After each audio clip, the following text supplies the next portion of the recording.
Komal and welcome back to my channel. So in today's recipe, I'll be showing you how to make pizza McPuff. I've simplified this recipe in a way that it's going to be super easy even for beginners, but the taste and the end result is going to be as good as the one that you get at McDonald's. So let's begin.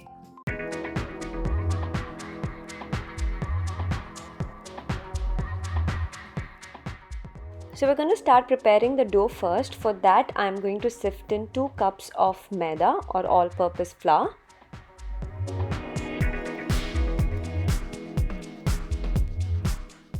And then we're going to add 1 teaspoon of baking powder. Then to make it nice and flaky, you need to add in around 4 tablespoons of oil. The less oil you're going to add, it's going to be less flaky, so depending on your preference you can do so.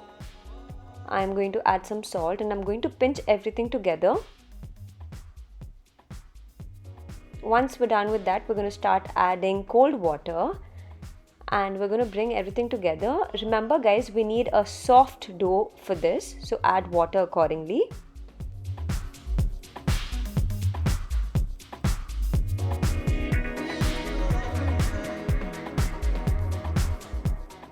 I'm going to roll this and put a towel and keep this aside for around 10 minutes. Now we're going to make the pizza filling. So for this I've taken some oil,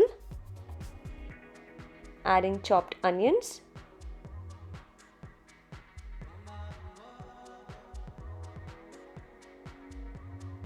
once they are nice and transparent, we're going to add capsicum,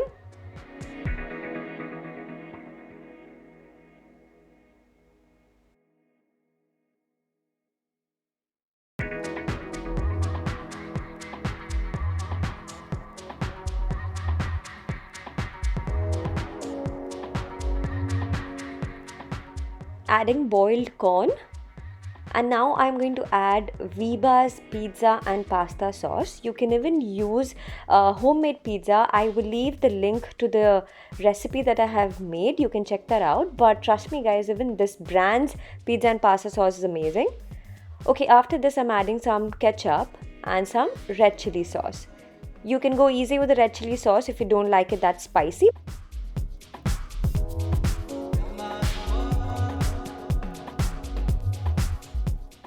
Saute this well and I'm going to add garlic powder. And once we're done with this, I'm going to add in some water and I'm going to let this boil on a low or a medium flame. Let this boil to a level where you reach the right consistency. It shouldn't be too watery.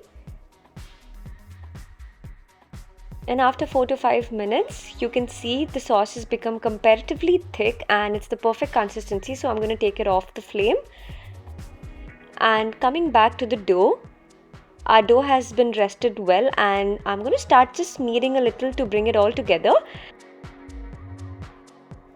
What we're going to do is, on your platform, I'm going to sprinkle some flour and I'm going to make a nice round big roti out of this. So the thickness is very important. If you're going to make it too thick, your puff is not going to fluff, and if you're going to make it thin, it's going to break. So you need to maintain a perfect thickness for it to be nice and fluffy. So what I've done is I'm going to just take out the border so we get a perfect rectangular sheet, just the way you see it. And with this we're going to get 1 puff made.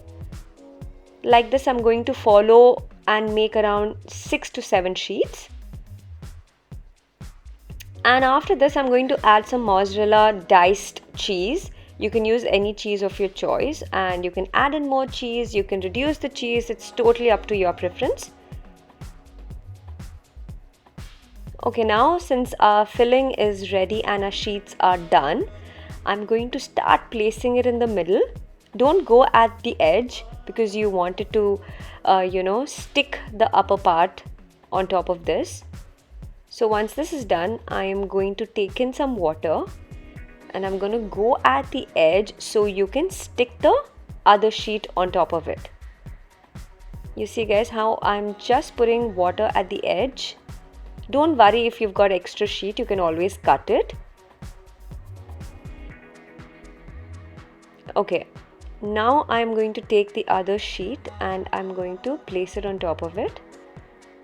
So the whole idea of using the water at the edge is going to act as a glue to paste the upper sheet, so when you're cooking the oil doesn't get through inside and it's completely sealed.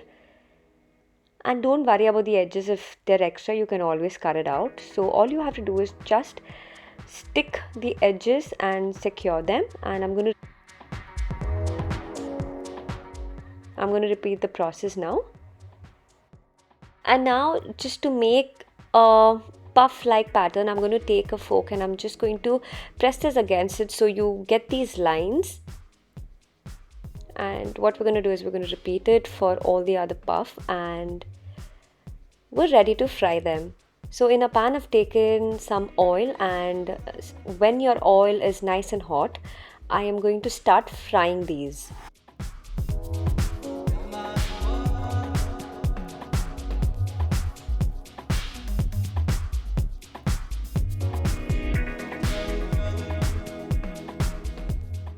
Do you see guys how nicely they have puffed?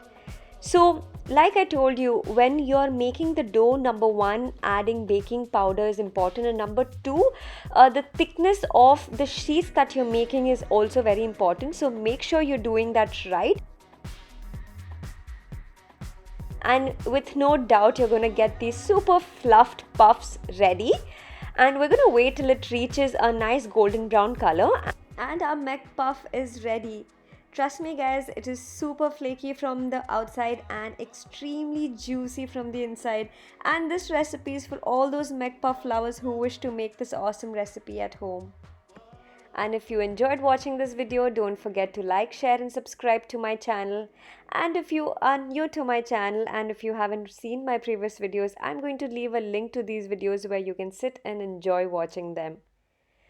Until next time, bye.